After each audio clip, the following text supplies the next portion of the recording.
None. Yeah. I'm hardwired in, no service. Hardwired, and you're getting that little internet. It's more than just you're far away from the node. Dude, I understand. Yeah. It was Friday night or Saturday. Yeah. I'm gonna have a long conversation with them this week. Cool. I mean, literally, it was into double digits of kilobytes. Yeah. Yeah, that's I mean, at that point, you jump ship because they're unable to provide a service. I know. And I don't know if whoever else can get it to you better, but I'd sure look into it. I know. Anyway, are we discussing that Screen Rant article? I got notes, man. I can talk as long as you want to. Okay, cool. How was your day? It was fine. Cool.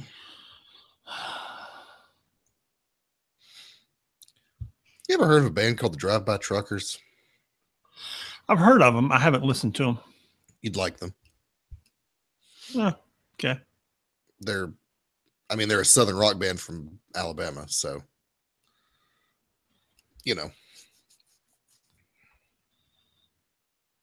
very. Yeah. It's got a real Skynyrd vibe to it.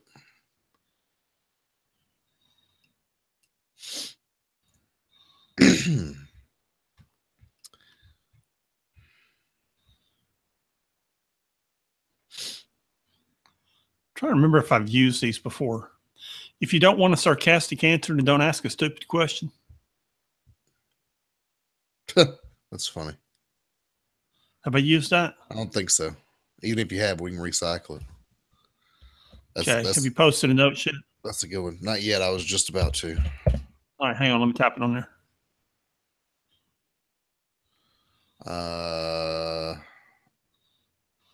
What are we doing for a classic read? I don't know.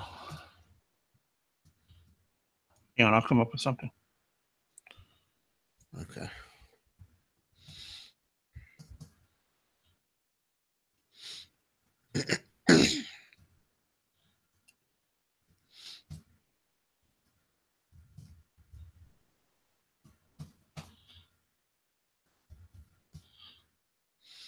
You didn't just copy and paste it? No, they're pictures. Oh, okay. There you go. Hit it. Cool. I got the classic read. Okay. I'll dig it up while we're talking. There we go. Okay, there's that. Man, so I started looking for a book on Alabama politics, and the only thing that has been published since 1988 is $50.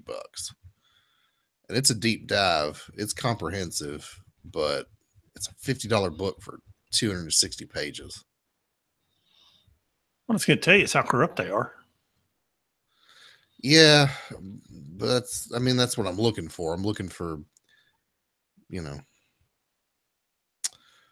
looking for a deep dive.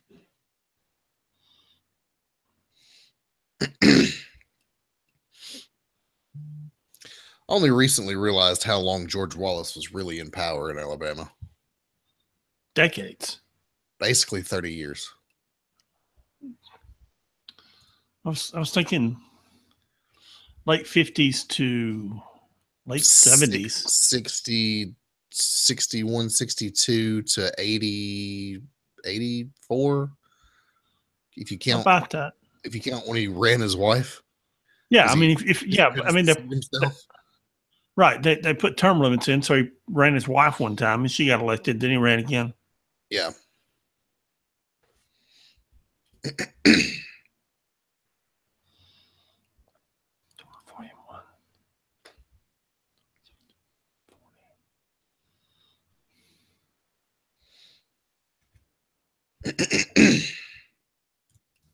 All right. You better ready? Sure.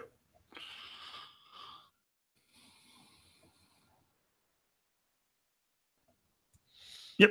We sound good. Yeah. Okay. No room problems, no mic problems. Obviously, I moved everything. No, you sound fine. Okay. All right. I don't know what it is about these microphones, but just something about them. You just never have a sound issue with them. Nope.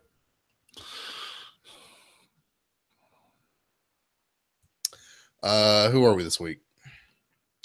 Oh, who's your favorite Game of Thrones character? Oh, we could be Daenerys Targaryen and Jon Snow. Or Jon Snow and Daenerys Targaryen. Okay. Sure. Can you get all that? Yeah. Okay.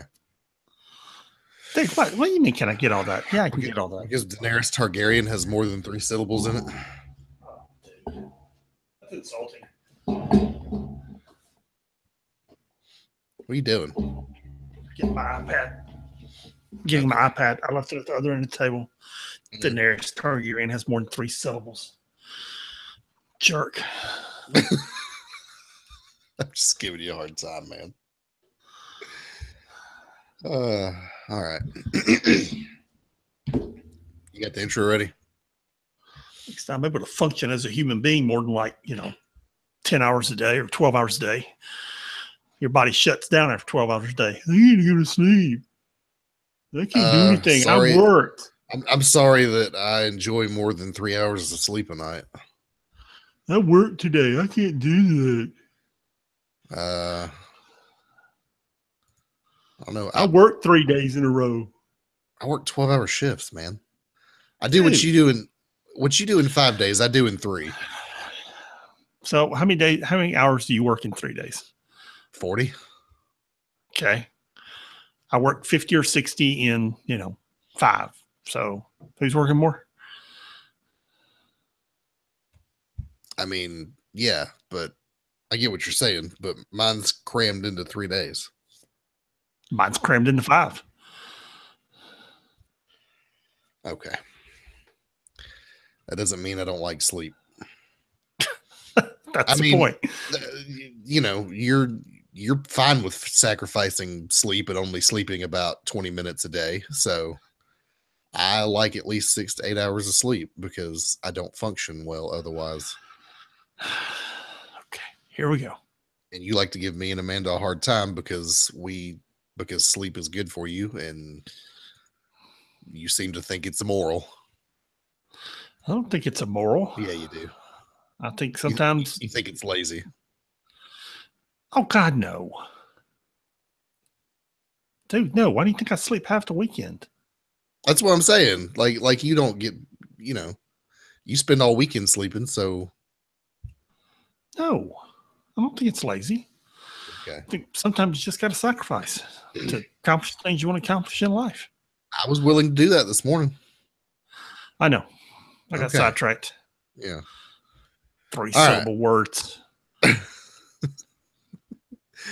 Hey man, I work with a guy who can't pronounce more than 3 syllables, so Jon Snow and Daenerys Targaryen. I got it. Okay. No joke, dude. If a word's more than 3 syllables, nah, it's over. Question is, am I going to be able to string together the whole paragraph without screwing it up? We'll find out. You ready? Yeah. All right. 3, 2, 1.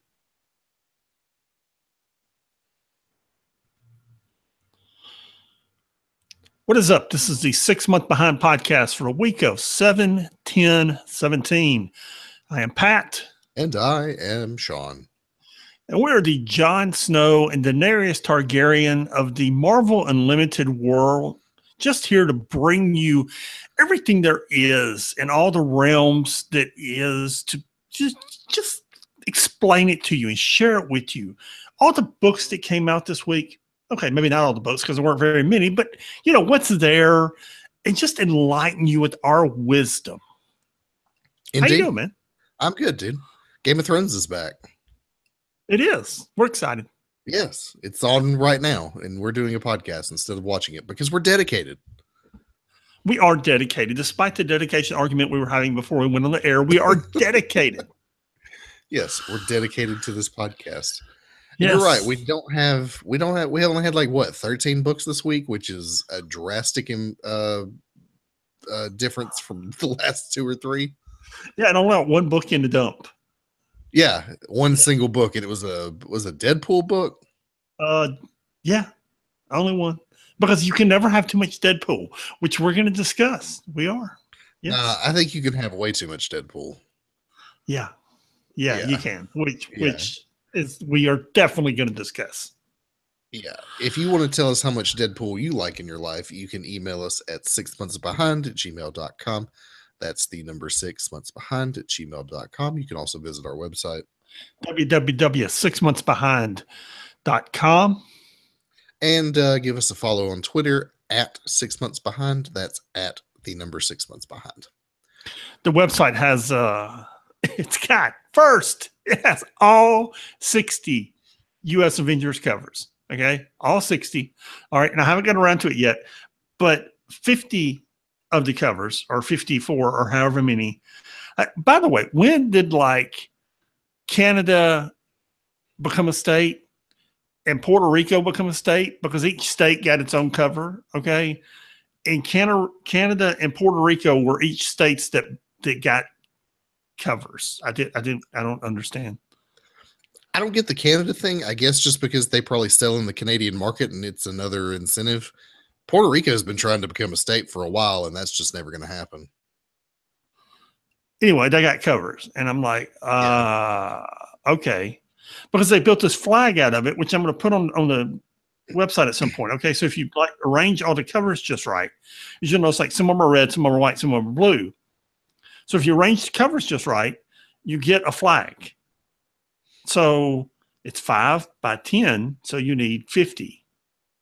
But instead, there's like 52 or 53 or 54. Yeah. Plus the other covers, which we'll discuss when we get there. Okay, so anyway, so all that's there. And I got all the notes up from the last What's Next episode, which was Ed Brubaker. Yeah. Well, it's his Winter Soldier. It's his run on Winter Soldier, yeah. Yep, his Winter Soldier run. Those notes are up there. So there you go. Yeah. Yeah, if you ever care to look into it, go look at the political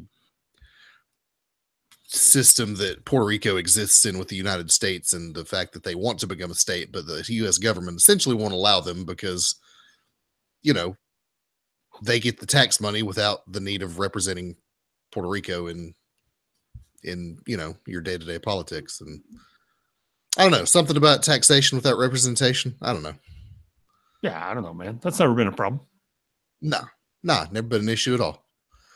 Anyway, we do talk about spoilers in this show. I don't think we have anything like, there's no like big events or anything, so we should be fairly light on the spoiler thing this week. However, that doesn't mean we won't go off on a tangent or a rant. So just be advised, we do talk about spoilers. That can also include spoilers for stuff that is not on Unlimited yet, because we are 6 months behind. So who knows? Pat may go on a rant about Secret Empire and there being 2 Captain Americas or something.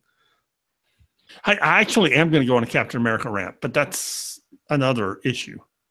Oh, okay. All right. Cool. It's where's it at? It's going to be in somewhere. Oh, it's in U.S. Avengers. We're going to go on. I have a Captain America question. So anyway. Okay, cool. But before we get started, Pat, you sent me this Screen Rant article a couple weeks ago about the worst Marvel comic crossover events of all time. And you were not convinced that this list of 15 events was at all accurate. No. Why is that?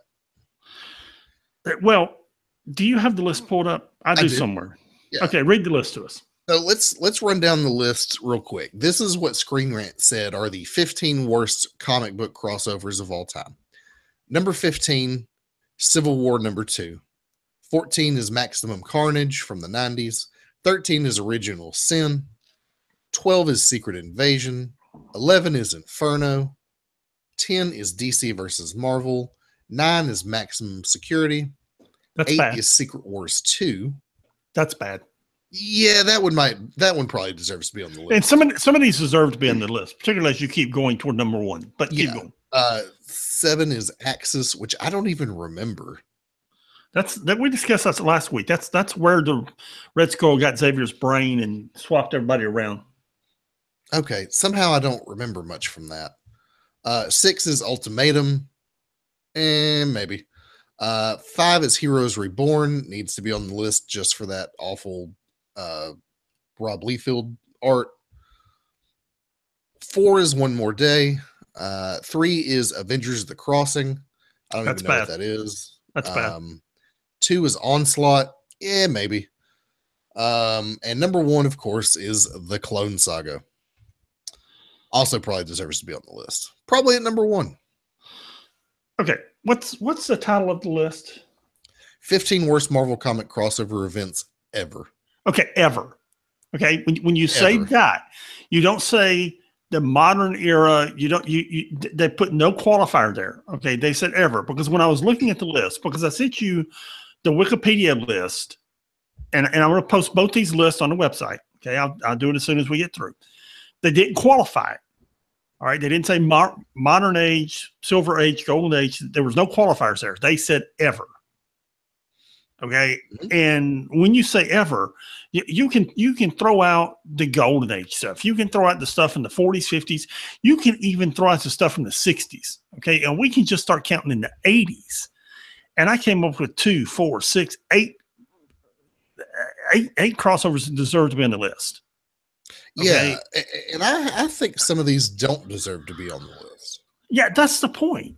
I mean, there's some bad crossovers out there, and some of those don't deserve to be on the list, man. And I'd argue that some of these aren't bad at all. Like Civil War #2. No. We just finished Civil War #2.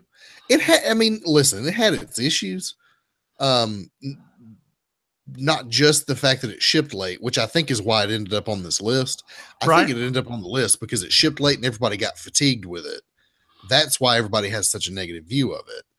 Now, right. I think it has a few story issues, but ultimately, I think it was a pretty good event. It wasn't stellar. It wasn't, the original Civil War, but it was good. Right. It wasn't bad at all. But you look at, there was an event called Wild Kingdom where the X-Men went to the Savage Land, and there were mutants that were, I don't know, dude. It was just bad. It was really, the only point of it was to hook up Storm and the Black Panther. And they did a huge crossover for it.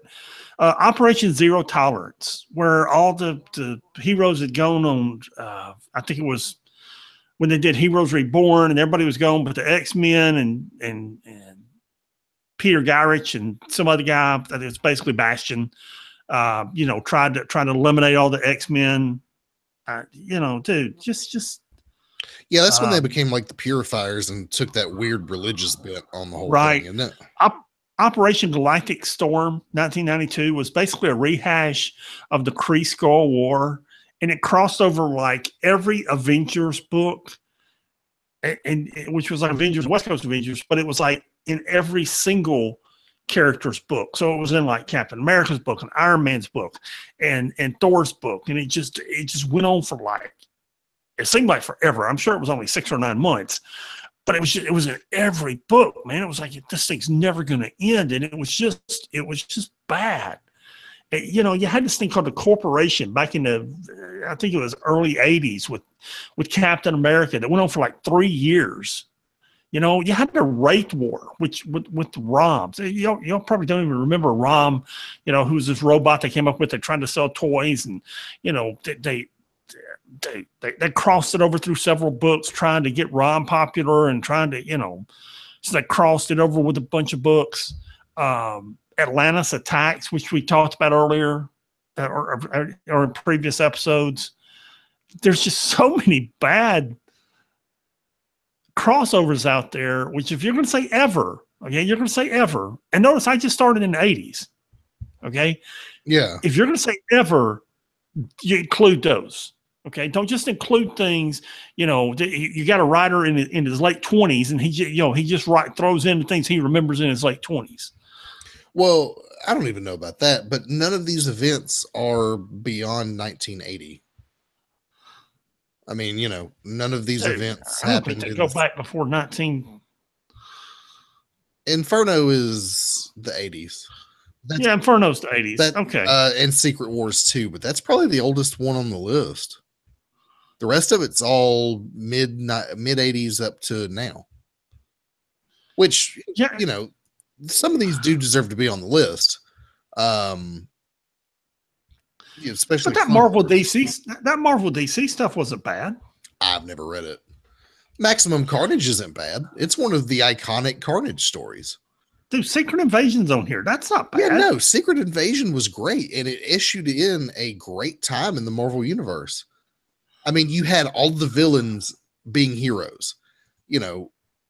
Crazy Norman Osborn was the leader of S.H.I.E.L.D., essentially. He called it Hammer, but it was essentially S.H.I.E.L.D. I mean, the villains won for once, and it had lasting effects for what, year and a half? Yeah. I mean, that was a good event. Inferno, I like Inferno just fine, but I like Mr. Sinister, so I might be a little biased. I can understand why you would put this on here for Madeline Pryor. I don't know anything about Maximum Security or Secret Wars 2, really, but Secret Wars 2 I know was basically just to sell toys. Both the Secret Wars were. Yeah. They were both just toy grabs. Ultimatum wasn't awful. No. Onslaught wasn't awful. I don't really remember Onslaught. It wasn't bad. I'd have to go back and read it again. Heroes Reborn deserves to be there because of that awful Captain America thing that Rob Liefeld did. Everybody hated Rob Liefeld's Captain America. Everybody hated Rob Liefeld. I don't. I have mixed feelings about One More Day being on this list because it was actually a really sad story, and I understand why people don't like it because of what it did to Peter Parker and the status quo. Well, this dude's review of it is wrong too. Yeah, I thought it was a good story, even though it was sad. And it brought about Brand New Day, which was a relaunch for Spider-Man, and it kicked off Dan Slott's run on Spider-Man, almost 10 years ago now?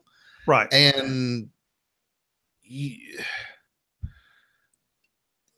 I have a hard time arguing with it because it's some of the best Spider-Man writing we've ever had since then. I mean, Spider-Man needed a reset. I don't like the idea of he and Mary Jane getting split up either, but it was necessary. Yeah, and what this guy argues is they should have just had Spider-Man, Peter Parker and Mary Jane get divorced instead of doing this. This is a much cleaner reset. Yeah, when you do it with Mephisto, the whole deal with Mephisto, you don't have any of those hanging plot threads. If they get divorced, there's still the whole, everything's still the same. They're just not together anymore. And the story becomes, when are they going to get back together? Rather than, we're doing a hard reset. They were never married. They know each other, but they're not involved in each other's life anymore. And Peter Parker goes back to being, down on his luck Peter Parker. Right. Instead of living in, Avengers Tower with Mary Jane and Aunt May. As opposed to, the end of the Clone Saga where Mary Jane has a baby that she's given away and we never know what's happened to it. Right. Right. So anyway, that's our opinion. That list could be way better. Yeah, and to be fair, Screen Rant throws out a lot of these lists for fun, and I really enjoy them. I mean, they're good reads. They throw out a lot of them for fun, and this just happens to be one that really irritated me. Yeah, I mean, it was something for you to click on and for them to sell ads. It wasn't necessarily their, most researched subject for sure, but yes. Cool. Yeah. Well, enough stalling. We should probably get to the books this week. Probably so. Yeah. Why don't you go ahead and tell us about Spider-Man 2099? I was going to say, first we have Spider-Man 2099. And Do you know, I looked at, I didn't look on Wikipedia. They never give the villain's name. Even in the recap page, on the recap page, they call her the mysterious, mystical woman. Never give her a name. Don't know why. Anyway, so we begin with Tempest discovering that she can't walk. And okay, she's pregnant and she falls, which is, usually bad for a pregnant woman, but nobody seems to care. They're just worried about the fact that she can't walk. Yeah, they just put her back in bed. Yeah, you're fine. No problem. No, yeah, you're pregnant. Oh, we need to check on you. Oh, yeah, just throw you back in bed. Okay. Then we get to the great zombie fight with Captain America, the Captain America from 2099. We're going to be discussing a lot of Captain Americas this week. This is Captain America from 2099 and Miguel O'Hara versus the zombies. Okay, now I always qualify my Spider-Man so that the listeners don't get confused, and I don't get confused because at one point I was going to call him Miles Morales. So no, I literally just go with the person's name. Okay, I don't say Spider-Man. I just go with the person's name. Keep it clear in my mind. Keep it clear in our listeners' mind. So we have Miguel O'Hara and Captain America from 2099 versus the zombies, including the ones in Chicago General Hospital, because remember, we got the zombies in the hospital. So Elektra begins fighting the mysterious mystical woman and is losing badly when finally Miguel and Captain America show up, distract her, and allow Elektra to get behind her, and Elektra skewers her. At that point, everyone lives happily ever after. And by the way, this is some good art by Will Sliney. It is. The story was a little meh, but the art I thought was really good. Yeah, it's really good art by Will Sliney. I was really impressed with it. We go back, and I'm fixing to comment on the story, on the story, and even the people at the hospital are transformed. Then we go back to Tempest, who's still paralyzed in the bed, and she's met with a guy by the name of Tyler Stone, who I guess is a doctor. This thing's got a cast of thousands. It's bigger than the Game of Thrones cast. And I guess I'm supposed to remember who Tyler Stone is, but I don't.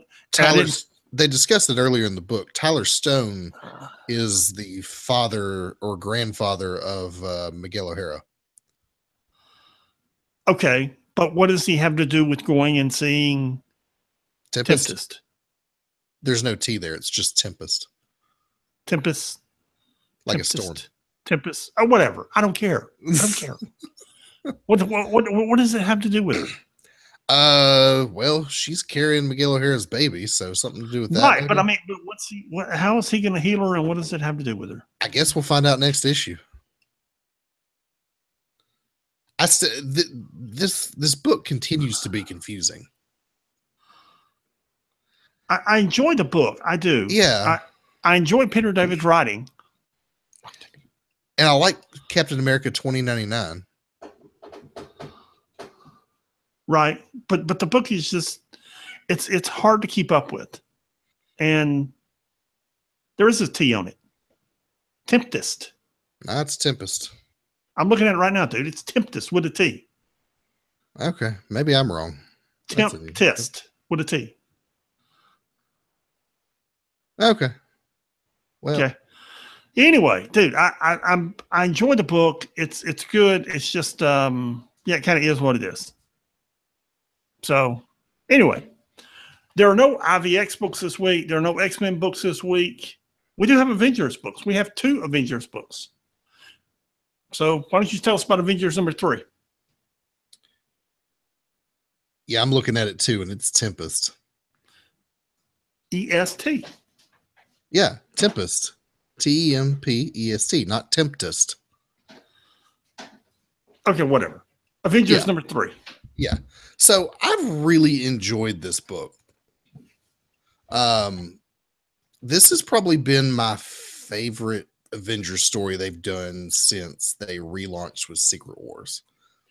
So you have the Wasp, who is the Avengers' only hope, as she's tasked with taking Baby Kang back through time and correcting all the paradoxes. And she gets picked up by some big hands and fights them off. She's like traveling through the time stream, and I don't know what the deal with that is, but anyway. Meanwhile, the Avengers are fighting off various Kangs. Also, there's some more weird stuff going on with Vision. Did you notice that? I'm not sure Vision's ever been right since the return of Secret Wars. I have a theory, And I'll talk about it at the end of the when I finish reviewing the book. But he's not been right since he hasn't been right in a while. Since Avengers Disassembled? Right. Well, that too. So the various Kangs figure out what's happened with the Wasp and chase her through the time stream. Suddenly she's grabbed by more of these giant hands and pulled into an existing timeline. And in this timeline, the priests that Vision had hid the baby with, they have continued to exist for eons into the future and becoming masters of time over various generations. If you remember an issue or so ago, we saw them and they were just this really primitive priesthood in the middle of nowhere. And because of the influence of Baby Kang on them, they became essentially Time Lords. Yes. So they've been waiting for the Kang child to return to them, and finally that day has come. So they ask the Wasp to hand over the baby. They want to sacrifice the baby to time in order to resolve all the paradoxes. So Nadia is faced with a choice here. She can end Kang's endless reign of terror before it even begins if she chooses to. Instead, she chooses to step through the magic time flame thingy and undo her own paradox, which was being erased from birth. Now, a reminder here that this priesthood literally sustains itself on time. Just a reminder. So Wasp then brings all the various Kangs into this dimension where they are furiously ingested by the priesthood. It's pretty gruesome. Did you notice that? I did, yes. Yeah. These priests eat time, and Kang is like Thanksgiving, a feast for them. And it was a little gross, actually. So Wasp and the now rescued Avengers time jump just moments after Vision steals the baby and finally return it to its proper place. So Wasp is having these mixed feelings about the mission overall. I mean, she had this opportunity to wipe Kang the Conqueror from all of history. And I can't say that I wouldn't have done that. So Vision tells her... But it creates it really alters time. Yeah.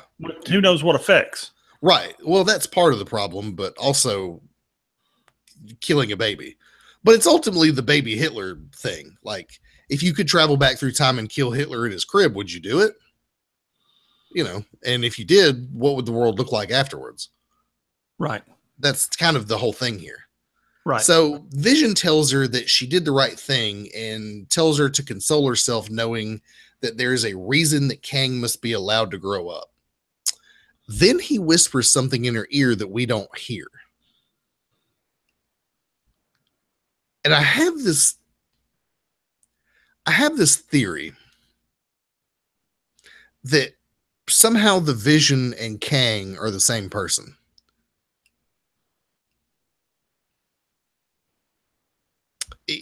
Especially given what we saw earlier in the book, where Kang attempts to essentially, he grabs hold of the Vision, and what he tries to do is reverse time around him so that he essentially just turns into dust. And it doesn't work, and it should have. And the only reason I can think of that it wouldn't work is because he himself is Kang and is immune to it. So is it possible that this baby Kang, after all of these events, grows up to be someone who then becomes the Vision? Are they rewriting the Vision's origin story here? Well, it'd be a major rewrite. I guess they could. I mean, it's right, comic books. You can rewrite anything you want to.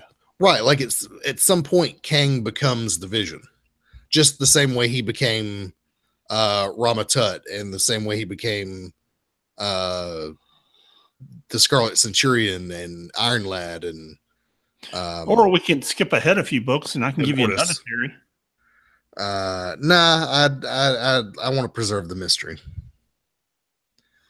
Anyway, it looks like Captain America has a plan to deal with the eventuality of another attack from Kang, and the Kang War isn't over yet.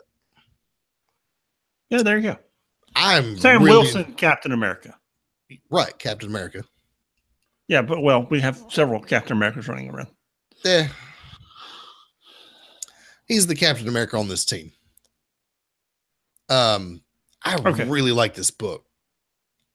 Not just the art from Mike Del Mundo, which really helps, but just this is a cool story involving one of my favorite Avengers villains.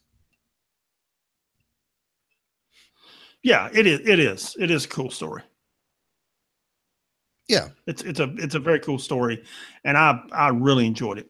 yeah, I'm enjoying it immensely. How'd you feel about a U.S. Avengers #1? I really, really enjoyed this. Now, this is going to tell you how big a nerd I am. Okay. On the first page, Robert DaCosta is introducing himself. And there's one panel there is introducing himself. Okay. They're shooting videos all the way through this of each character. Mm-hmm. And he says, I remember the first moment I wanted to be an American. And it cuts to a TV show. And that's an episode of Magnum P.I. with Tom Selleck on it. And he's giving a line. Now, here's how big a nerd I am. Okay. That is a very important scene and a very important line from the Magnum P.I. series. Okay. Because the line is, did you see the sunrise this morning? And that looks like a throwaway panel and throwaway line. But the thing is, it's really not. And I sat there and I read that and I thought, why would you use that panel? Now, this is going to take me about 120 to 180 seconds to explain, but let me explain it to you. So they create Magnum P.I. Okay. But fun, a character who's living for free and driving a Ferrari, and he's just, he's carefree, right? And you do 2 or 3, I think 3 seasons. All right. Yeah. Yeah. I guess. And you're 2 or 3 seasons in, and it's just this fun, lighthearted show. And he's got this friend. And he's got 3 or 4 good friends on the show, but he's got this one who's a naval intelligence officer, and he's always giving him information. Mm-hmm. And this Russian KGB officer kills him. He was going to watch the sunrise, and the KGB officer kills him. So it's a 2-part series, or 2-episode series. And as the as the second episode goes on, you realize that the U.S. needs the KGB officer, so he's going to get away. Yeah, okay? The U.S. is going to set free because they need the information from him. Yeah, so I vaguely remember this. So as he's going to the airport, Magnum and a couple of his friends stop his limousine and drag him out of the limousine into the woods. And the KGB officer's like, "Look, man, you're a good guy. Okay, you're not going to kill me. You're not going to, you're not going to do anything." Because you're Magnum P.I., you're a good guy, you're not gonna kill me. Just let me go back to the limousine and leave. Yeah, rough me up all you want, but right, I'm leaving out of here alive. We both know. Right. And Tom Magnum looks at him and says, "Did you see the sunrise this morning?" And puts the gun to his head and pulls the trigger a few times. Yeah. And it's this turning point in the series because it's where Magnum loses his innocence. It's where he decides to start making all the tough decisions and just kills the dude, And it's really this turning point in the character's life. And you're like, why would you interject a panel like that in a comic book? Now think about that a moment. Mm-hmm. Why would you choose to interject that panel when writing a comic book? That's just food for thought. Okay. Yeah. That's just, I mean, out of all the panels you could choose, okay, you could choose Bugs Bunny, because Robert DaCosta's sitting here with all his New Mutant friends. This is obviously 10, 15 years ago. you could choose Bugs Bunny, you could choose The Simpsons, you could choose anything, and you choose that episode of Magnum PI with that line in it. Yeah, No? I'm sure they have a reason. Yeah, I'm sure they do. So anyway, we've got the Secret Empire launching a volcano at California, which I thought was pretty cool, actually. And as the book goes, what you get is Robert Acosta with the U.S. Avengers, which it's not, AIM is not the Avengers ideal mechanics anymore. It's now the America ideal mechanics. And we go through each character. They're shooting this video introducing themselves to the United States. And we go through each character introducing themselves as to who they are. And one is the Iron Patriot. We get Cannonball, we get Squirrel Girl. What was young lady's name? What is Annika Janogi now? Something. Oh, she's Enigma. She's Enigma. Yeah. Yeah, she's Enigma now. We get Squirrel Girl. We get am I supposed to know who General Robert Maverick is? I don't know. I didn't know who he was. I didn't either. And I thought that's who. Isn't that the guy that's on the TV show Shield? Shield, the TV show? No, that's Coulson. No, not Coulson. The dude from Heroes that's on Shield now. Oh, no. He's not General Maverick? Anyway, I have no idea who General Maverick is, but now we've created a Red Hulk. So, and his page is actually pretty interesting because he explains how Shield is in the tubes, and he's there to keep an eye on. AIM is taking the place of Shield, and he's, he gets to work with AIM, which lets him play with AIM and Shield and take on the bad guys. He gets to be a Hulk for an hour and 15 minutes a day. To an hour and a half a day. So that's pretty cool. And then you got Sam Guthrie, who's Cannonball. Then we see him filming the show. And then another Captain America shows up. Oh, okay. Now, do you know who this Captain America is? General Robert Maverick was the American Kaiju. That doesn't help me at all. The big monster that they fought during. That we hated so much. Yes. That was his first appearance. Okay. Yeah. All right, good. Now I know why. Yeah. Okay. All right. Now, do we know who this Captain America is at the end of the book? I don't know. I didn't read it. Okay. Well, at the end of this book, we have another Captain America. She's young, toting the shield. I have no idea who she is. They're doing this thing where they're introducing lots of new Captain Americas. Yeah, and here's my question. Mm-hmm. Do you think Steve Rogers is letting them all live between now and the launch of his Secret Empire?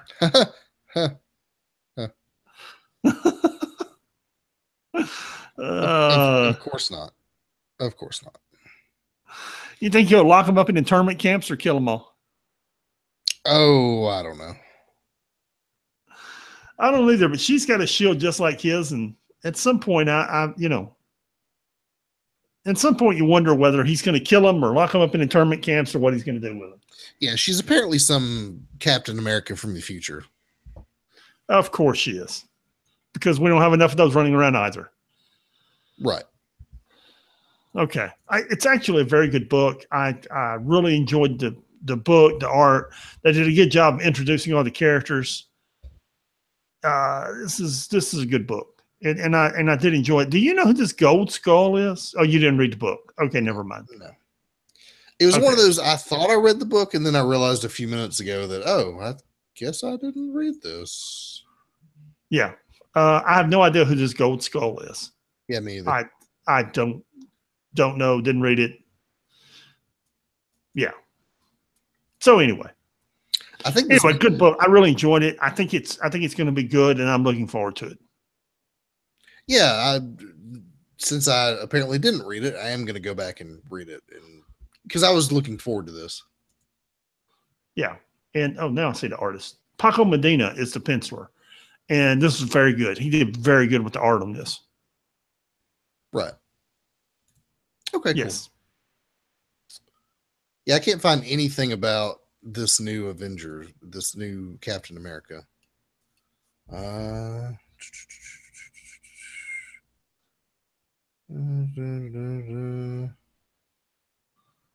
oh, Danielle Cage. That's who that is? Yeah. First appearance, Avengers Ultron Forever #1, created by Al Ewing. Okay. We're all over the timeline this week, okay? Yeah, apparently Luke Cage and Jessica Jones' daughter becomes Captain America in the future. Yeah, apparently that's after Wolverine saves her and the baby and Old Man Logan 16. Yeah, We'll get there. Yeah, I guess so. Okay. Anyway, Champions #4. So as we saw in the last issue, the Champions plane gets hit by a missile. From who or where, we don't yet know. And to be fair, these kids do a really good job of keeping cool under pressure and holding the plane together.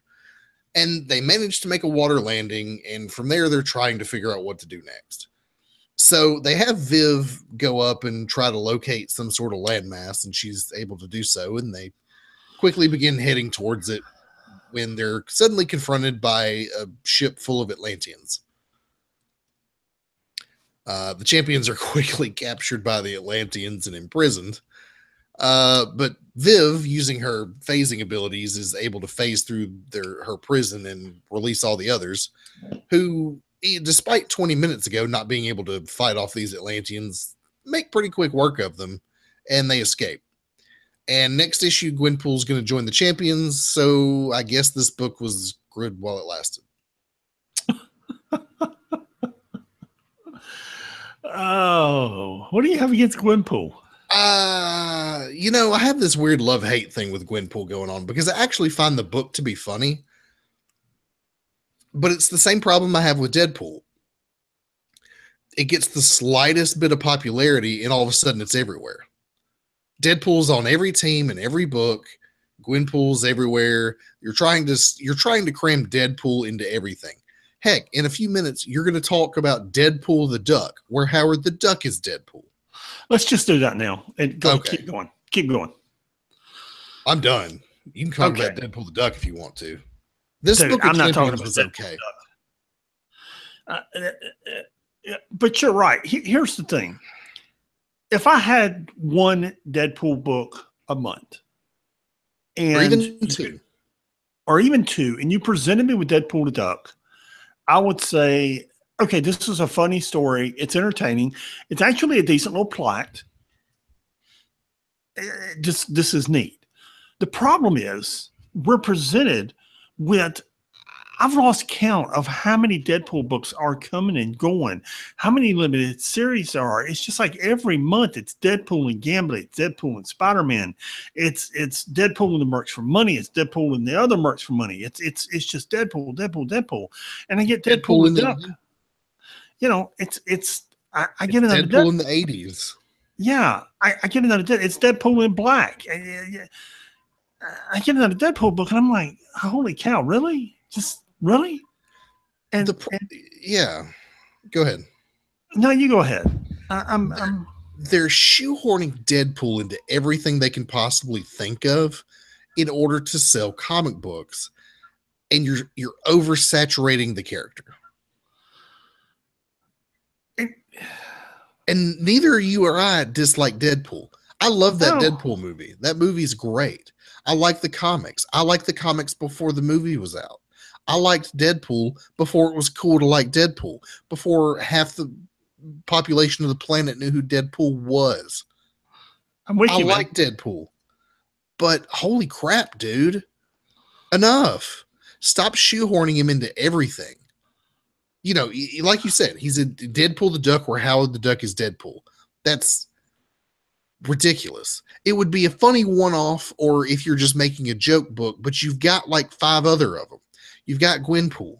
You've got Deadpool Back in Black, Spider-Man and Deadpool and Gambit, the regular Deadpool book, Deadpool and the Mercs for Money. You've got a couple of these Infinite comics that we don't really discuss on the show with Deadpool. You've got Deadpool in the Uncanny Avengers. You've got Deadpool showing up randomly in other books. Dude, like, enough. I'm with you. Listen, I know everybody's on a Deadpool kick right now, but this is how you kill that. Especially with your core fans. Your core fans are the reason everybody else likes Deadpool. Because they all went to see the Deadpool movie and told all their friends to go see the Deadpool movie. I know. And when you oversaturate it with your fans, it's going to spread to the rest of them. So what's going to happen is what's happening right now, where you and I are so sick of seeing Deadpool around every single corner that we just don't care to read the books anymore or deal with the character. And we also, another thing is, when you have that many people writing Deadpool, nobody writes Deadpool well enough to do that. Preach it.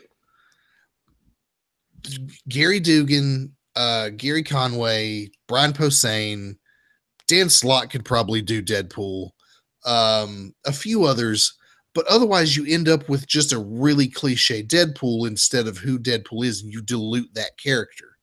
And you make what was so great about Deadpool irrelevant in the first place. Gary Dugan is the only one really doing it properly right now. Everyone else is hit and miss. Yeah, I agree. I will say this. I'm reading, as y'all know, I buy books off the stand occasionally. Not a lot. Matter of fact, I'm about to, my pull list got a little out of hand, and I'm about to cut it back some. Yes, but that's the whole reason I hadn't even done that, because I know what would happen. Well, a couple of books are shipping twice a month that I didn't realize they were. I didn't realize X-Men Gold was shipping twice a month. A couple of others were shipping twice a month. Yeah. But anyway, they're not rebooting Deadpool during Secret Empire. But what they did was they used his... We warned you, okay? This is one of those times you might want to pause it or skip ahead about 5 minutes. Mm-hmm. They used Deadpool's love, almost worship of Steve Rogers to have him kill off a really loved character in the major in the storyline of Secret Empire. Mm-hmm. And then people start finding out what he did. And it really changes the direction of the book, and we're not even at the end of Secret Empire, and people aren't even realizing what he did yet. There's only like one or two people who've realized what he did, and people are going, "Dude, how did you do this?" And he was like, "I thought I was doing the right thing because of his hero worship for Steve Rogers." Mm-hmm. And I'll send you IM if you want me to.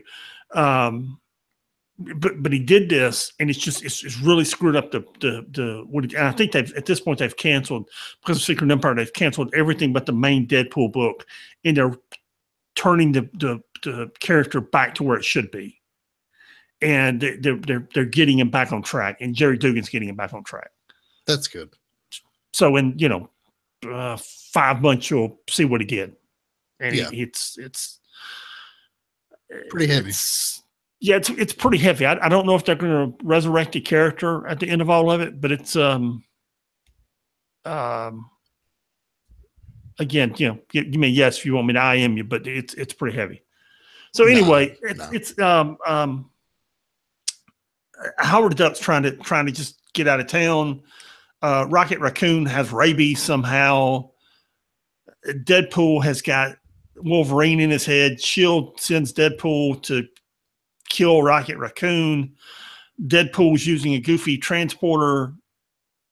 He uses the transporter. The transporter doesn't work. Somehow Howard becomes Deadpool, and Deadpool is a voice in Howard's head. There you go. There's your book summary. Okay. Yeah. Alrighty. Okay. Well, Hawkeye number 2. No. We're not done raining. We're not done raining. Okay. We missed Captain America Sam Wilson. Let's continue the rants. All right. Well, good. Go ahead and tell me about Sam Wilson. Who's Sam Wilson? His book. Is this his book? Because how long has it been since we really saw him in action in his own book? Right. You could have fooled me.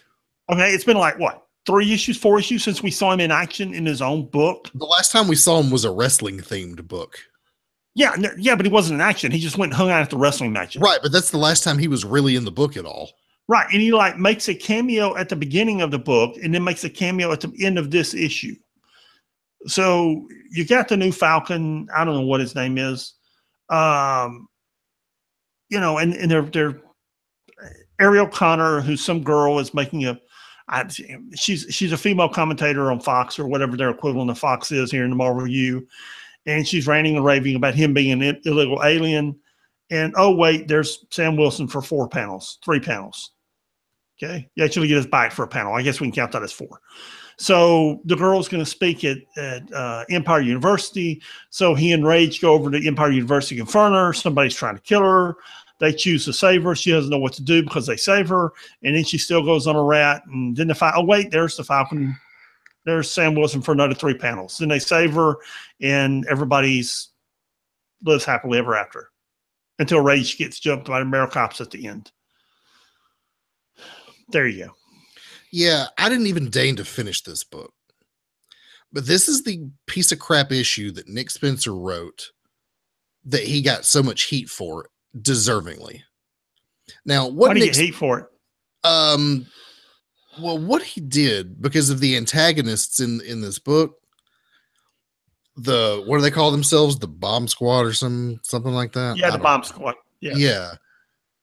He essentially takes them and uses them to puppet silly things and stereotypes about internet social justice warriors.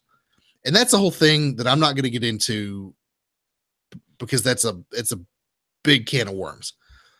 But essentially what this does is it takes real issues and people who have legitimate concerns with the way things are going politically in the nation and just says, you're stupid and you don't know what you're talking about, and that your concerns are no concern of mine. This whole, you know, he's using the word trigger warning like a joke, and I got no respect for this. Well, that's not exactly what he does. But yeah, it is. No, don't say that if you didn't read the issue. I've read it before. Oh, well, you said you didn't read it. I didn't read it this time, but I read it. Okay. Right. I've read it before. All right. Well, you didn't say that. I mean, you said you didn't read it. Okay. I just have an issue with taking that kind of you're taking a political stance in Secret Empire in a certain fashion, and then you're going to look at your opponents and just say your concerns are nothing but a joke. It doesn't help the dialogue at all. So Nick Spencer can shove it. Yeah, okay, moving on. Yeah. Hawkeye number 2. So Kate has apprehended her client's harasser and she takes him to the police station. She finds out why the dude's maybe an asshole. He hasn't exactly committed a crime. Then the book takes a really dark turn where Hawkeye stumbles upon a potential rape situation in an alleyway. She quickly handles that situation, and some guy named Johnny shows up and immediately begins hitting on Kate. Then back at Hawkeye Investigations, Kate discovers it's been broken into by generic hipster girl number 3 of this comic. Turns out she's Mika's not girlfriend. And this book's getting really heavy on the LA hipster vibe. There's some kind of weird cult meeting, and Kate's probably in over her head. And it's only issue number 2, and this book's losing me fast. It was okay. It was okay, for real. I mean, they introduce a bunch of characters in the first 2 issues that I can't keep track of because they've introduced them all very quickly with no real explanation as to who they are. They're really beating you over the head with like the I don't know, the like I said, the hipster thing, I don't know. I don't know if this book's gonna go anywhere worth reading. Okay. What was good was Moon Knight number 10. Yes. And I'm trying to. Did you read that? Yeah. Let me recap it, then we'll discuss it. Okay. We begin with Moon Knight as a kid. I guess he's somewhere around 10, 8, 9, 10, somewhere in there. And he's out on his front porch and he meets Stephen Grant. Of course, it's fictitious. He's all in his mind. Right. And his dad comes into the room and he's talking to Stephen Grant. He's not there. About this time, the adult Mark Spector, Mr. Knight, finds, and I love that they're keeping the Mr. Knight persona. Yeah.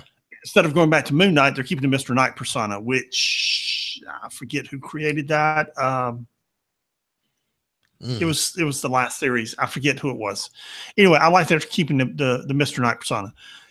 He goes to Gina's diner and he has a very confusing conversation with Gina because Gina thinks she's alive, and Mark isn't convinced that she's alive or she's in his head. Right. Mark knows this could be in his head or it could be real, and he's not sure which, and it kind of freaks Gina out when he starts telling her so. Mm-hmm. Then we go back to his dad and Mark sitting in the psychiatrist's office, where he's also talking to Jake Lockie now, and the doctor freaks out by how crazy Mark is and wants to, put him in the hospital immediately and put him on serious drugs. However, Khonshu is waiting in the hall to tell Mark that he's waiting on him and he's got the answer to all his problems.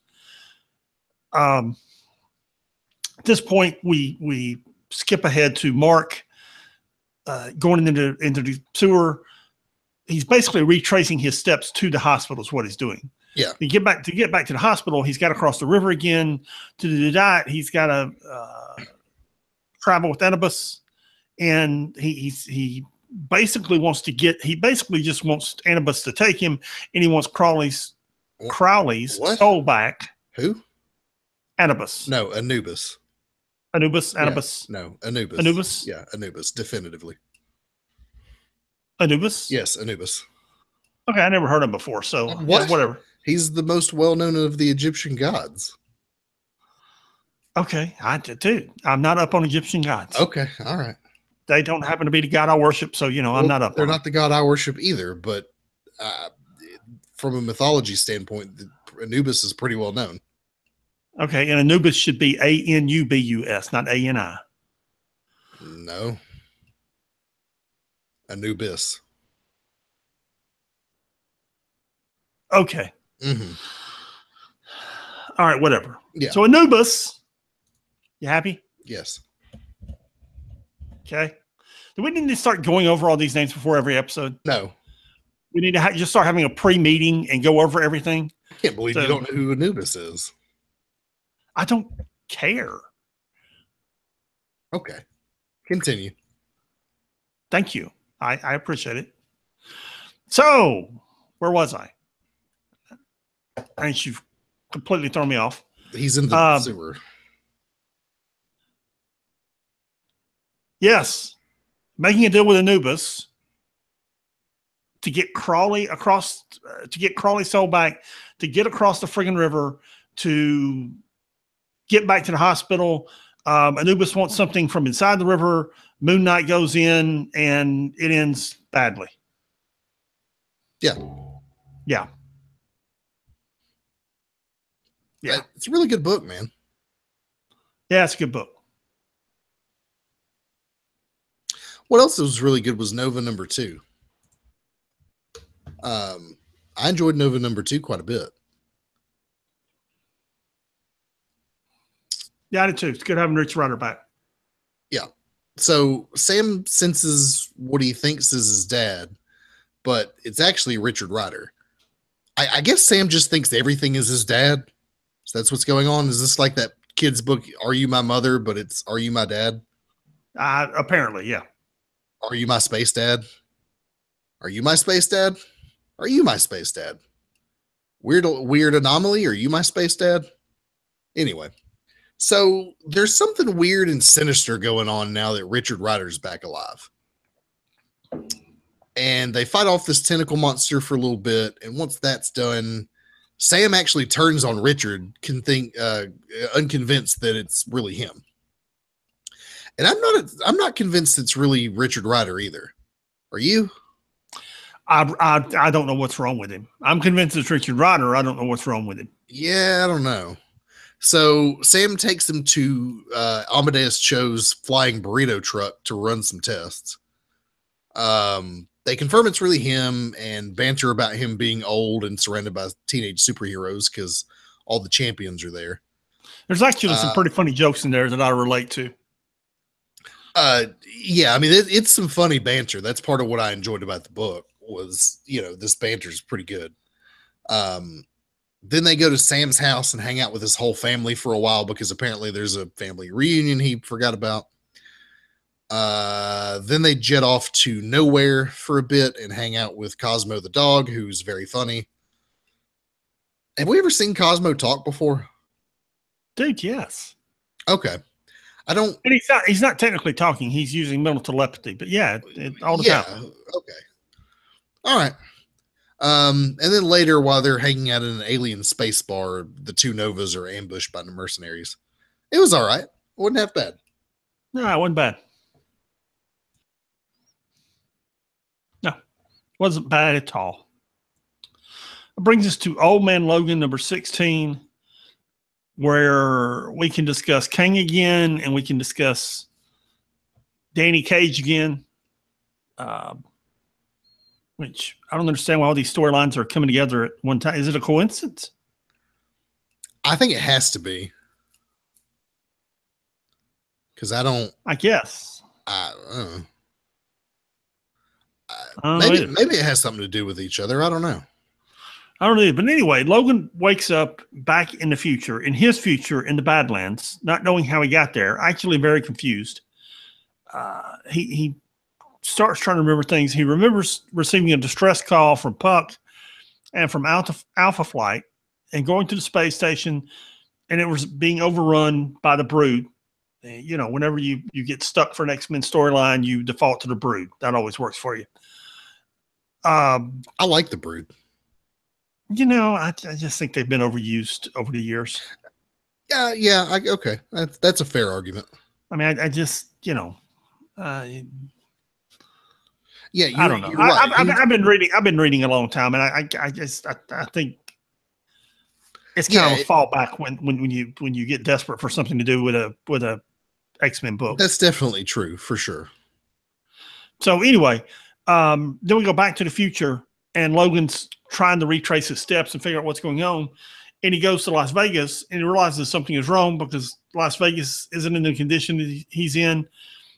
And I was trying to remember when the Banner Baby storyline was, if that was in the Old Man Logan series or if that was in the Old Man Logan series from Secret Wars. And I believe it was in the Old Man Logan series from the Old Man Logan series. The original one. The original one. That he killed all the Hulks, the whole Hulk family, and took the baby and left it with Danny Cage. Yeah, that sounds right to me. I think it was. I believe it was. So everyone's gone from Vegas. Everyone's missing. And the only one left is Danny Cage, and she had been fighting Kang and his warriors, and Kang had taken the baby. Then we go back to the what would be our current time, where Puck and Logan are fighting the Brood and losing. Yeah. And there you go. Yeah. I found the whole thing a little on the confusing side, but I did too. Yeah. It was all right. Yeah. I assume this is the beginning of a several issue arc. And if that's the case, it's obviously going somewhere. Yeah. It says part 1 in the front. So I assume so. I got a buddy at work that's actually way ahead on this, and I'll ask him and be like, "Hey, man, where's this going?" Right. Yeah. Yeah. Scarlet Witch number 14 was pretty good. So Wanda, Agatha, and Wanda's mother have reached the end of the Witch's Road, and here they head into uncharted territory. Also, we had a different artist this week on this book, and I failed to write down his name, but I don't know if it's just a new artist altogether, like a regular, or if it's just for this issue. But either way, I think it fits well with what's going on in this issue.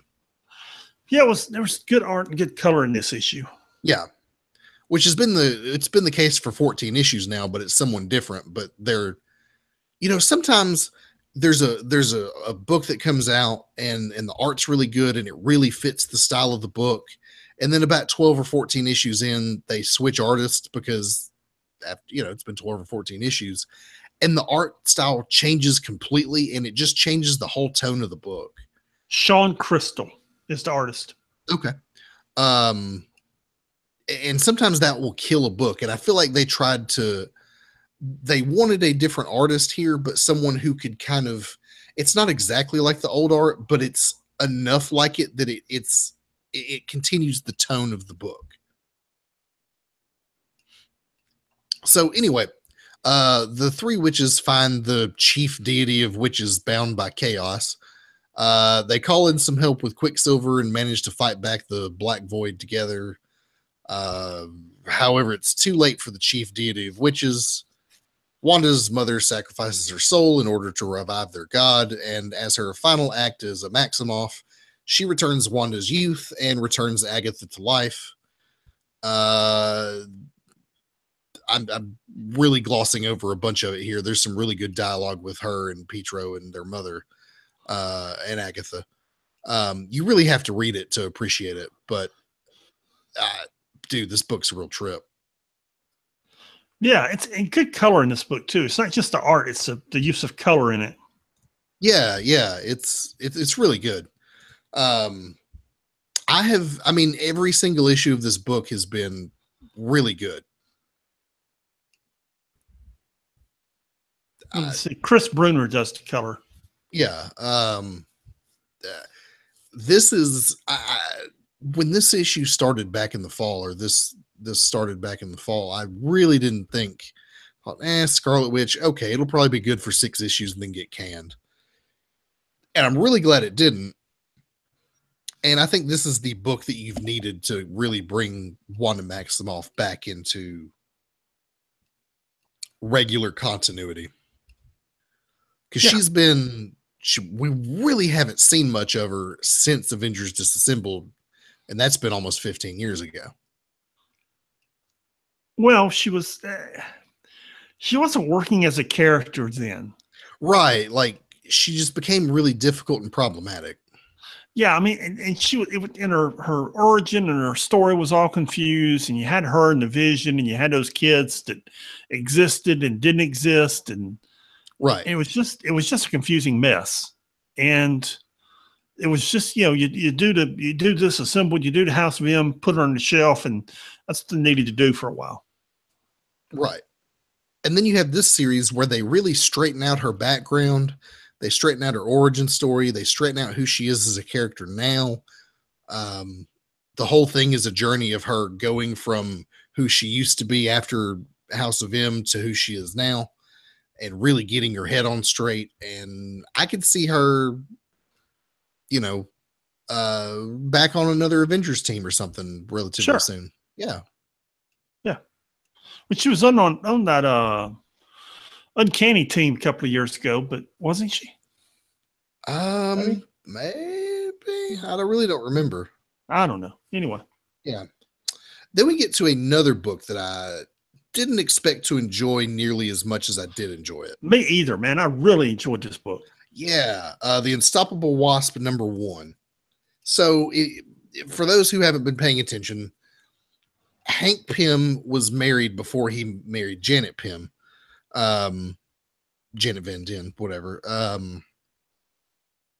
And he had a child that even he didn't really know about. She was taken and put into the Red Room for her whole life. She managed to escape, and she's escaped to America. and now she wants to become the new Wasp. So Nadia, and if you've been reading the Avengers book, that's where all that's been happening. Nadia is being basically babysat by Miss Marvel. Miss Marvel is supposed to be helping her with her immigration stuff so she can become a citizen. But they stop off in a bakery first. And there's all this funny banter and dialogue between her and Miss Marvel and how she wants to try all these new experiences. And then they get to the immigration office, and the agents like, there should be like 14 pages of paper here, but you've only got like 2. And is there a reason that you're so thin on information? And she basically tells this immigration agent her whole life story about being taken away as a baby and stuck into the red room. And she had a great aptitude for science as a child. So they stuck her on the science projects, and she mastered her father's PIM particles, and how she basically got here. And the immigration lady's like, wow, that's a lot of information. Is there anyone who can verify that? But before they can really move along with that, some villain is attacking the city with a giant robot, and Mockingbird, Bobby Morse, is outside trying to deal with it. Miss Marvel and Nadia jump in to help. Nadia explains to us how robots work. They later go to a diner afterwards.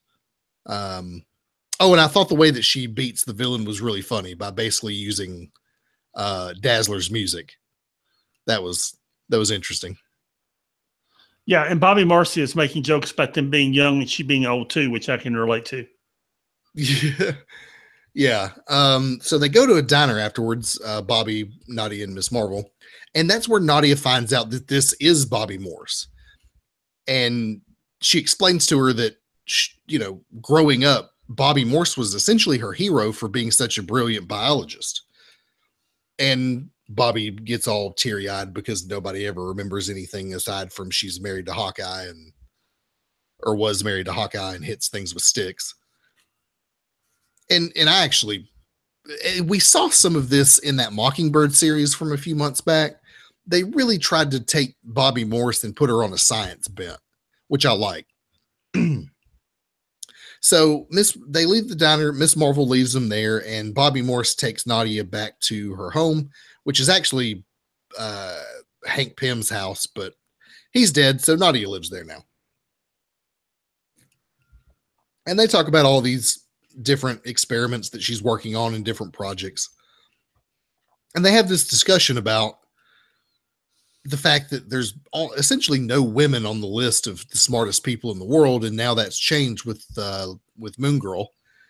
And we just see Nadia being an awesome scientist and doing really cool stuff. And it's kind of a first issue introduction to the character for those who haven't seen her before. And yeah, man, this is a new character that they've introduced that I think could really go somewhere. You could essentially take this character and do what you want to do with Hank Pym that you can't do with Hank Pym. The last line of the last page. But if I'm going to change the world, I'm going to need help. So how do you know she isn't the one that creates Kang? What do you mean? Well, you were asking if the Vision was Kang. How do you know she doesn't create a robot that becomes Kang? Oh, that's a Vision that becomes Kang. Right, like she creates a new Vision who then goes and I don't know that. Well, I mean, anything's possible. It's Kang. Literally anything's possible. Right. I mean she doesn't create her own version of Ultron that then becomes Kang. It's a possibility. We'll see. I'm really interested to see where this book goes. Well, there you go. There's a lot of potential here. Yeah. Not just in a solo book, but in a team book. And we've already seen, as we've seen in Avengers, that she's already a capable hero. Right. Her abilities are not. I get, you could say they need some honing maybe, but she's already well equipped. She's a prodigy. Right. And it's really neat to see her taking on her father's legacy. Yeah. These are the new characters that I like to see, Marvel. These are the new diverse characters that we like to see. Yes. All right. So tell us about They do. Unworthy Thor number 3. Unworthy Thor number 3. Yeah. Odin's son is back in his cell beside Thori, a hellhound who isn't any happier than Thor or Odin's son for being hilarious. There. He is hilarious. And then Beta Ray Bill shows up and breaks him out, and they discuss the hammer and the what do they call that rage that overcomes Odin's son? It's not the god rage. It's Odin rage. I don't know. Anyway, the Odin son is overcome with rage, and he attacks Beta Ray Bill, and they fight for a few minutes. And right on cue about that time, Thanos' minions, who I believe they're called the Black Maw, correct? And Black Order, isn't it? The Black Order, Black Maw. There were rumors this week they're going to be in. They are. They introduced him at the expo this weekend. Who's going to be in it? Oh, I have no idea. I couldn't. Okay. By the way, all right. Let's sidetrack. We're having half a conversation. The cast of the next Avengers movie, the Avengers, the Infinity War. Infinity War was announced, and Thanos' crew, the Black Maw, the Black whatever they are, was announced, which means you're going to have. I don't know how many of them are going to be there. Four of them are going to be there as part of the movie. And this movie has a cast of thousands. Yeah. There was a shot at one point of all of their trailers from an overhead drone, and there were 60 trailers set up for the actors. So right on cue, we have Corvus Glaive, Proxima Midnight, Ebony Maw, and Cull Obsidian, who is known as in the movie. Yeah, who's known as Black Dwarf in the comics. Yeah, there you go. So that's cool. And that was breaking news this week for the Avengers movie. Yeah.